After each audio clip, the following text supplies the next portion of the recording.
4வது அதிகாரம் 1ஆம் வசனத்தில் இருந்து 11ஆம் வசனம் வரை. அந்நாள்களில் யோனா கடும் சினம் கொண்டு ஆண்டவரிடம் முறையிட்டார். ஆண்டவரே, நான் என் ஊரை விட்டு புறப்படும் முன்பே இதைத்தானே சொன்னேன். இதை முன்னிட்டே நான் தர்சீசுக்கு ஓடி போக முயன்றேன்.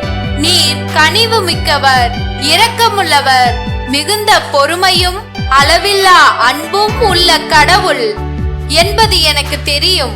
அழிக்க நினைப்பீர், பிறகு உம் மனதை மாற்றிக் கொள்வீர் என்பதும் எனக்கு அப்போதே தெரியும். ஆகையால் ஆண்டவரே, என் உயிரை எடுத்துக்கொள்ளும், வாழ்வதை விட சாவதே எனக்கு நல்லது என்று வேண்டிக் கொண்டார். அதற்கு ஆண்டவர், நீ இவ்வாறு சினம் கொள்வது முறையா என்று கேட்டார். யோனாவோ நகரை விட்டு வெளியேறினார்.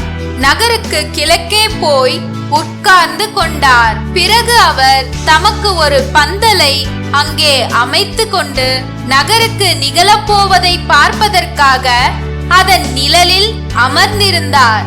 கடவுளாகிய ஆண்டவரது ஏற்பாட்டின்படி ஆமணக்கு செடி ஒன்று அங்கே முளைத்தது. அது வளர்ந்து யோனாவின் தலைக்கு நிழல் தந்து அவரது மனசோர்வை நீக்கியது.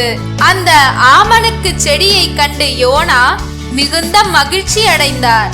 ஆனால் ஆண்டவரது கட்டளைப்படி மறுநாள் பொழுது விடியும் நேரத்தில் ஒரு புழு வந்து அந்த ஆமணக்கு செடியை அரிக்கவே செடி உலர்ந்து போயிற்று.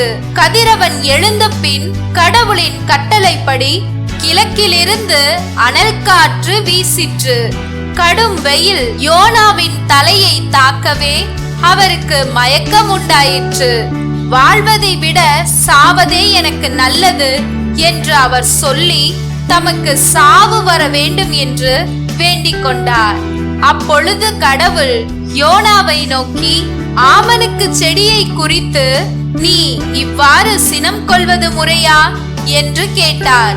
அதற்கு யோனா, ஆம், முறைதான். செத்து போகும் அளவுக்கு நான் சினம் கொள்வது முறையே என்று சொன்னார். ஆண்டவர் அவரை நோக்கி, அந்த செடி ஓர் இரவில் முளைத்தெழுந்து மறு இரவில் முற்றும் அழிந்தது. நீ அதற்காக உழைக்கவும் இல்லை, அதை வளர்க்கவும் இல்லை. அதற்கு இவ்வளவு இரக்கம் காட்டுகிறாயே. இந்த நினிவே நகரில் 120,000க்கும் மேற்பட்ட மக்கள் இருக்கிறார்கள்.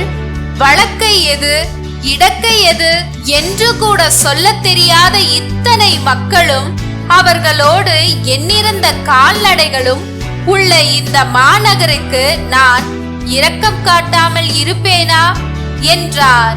லூக்கா 11வது அதிகாரம் 1ஆம் வசனத்தில் இருந்து 4ஆம் வசனம் வரை. அக்காலத்தில் இயேசு ஓர் இடத்தில் இறைவனிடம் வேண்டிக் கொண்டிருந்தார்.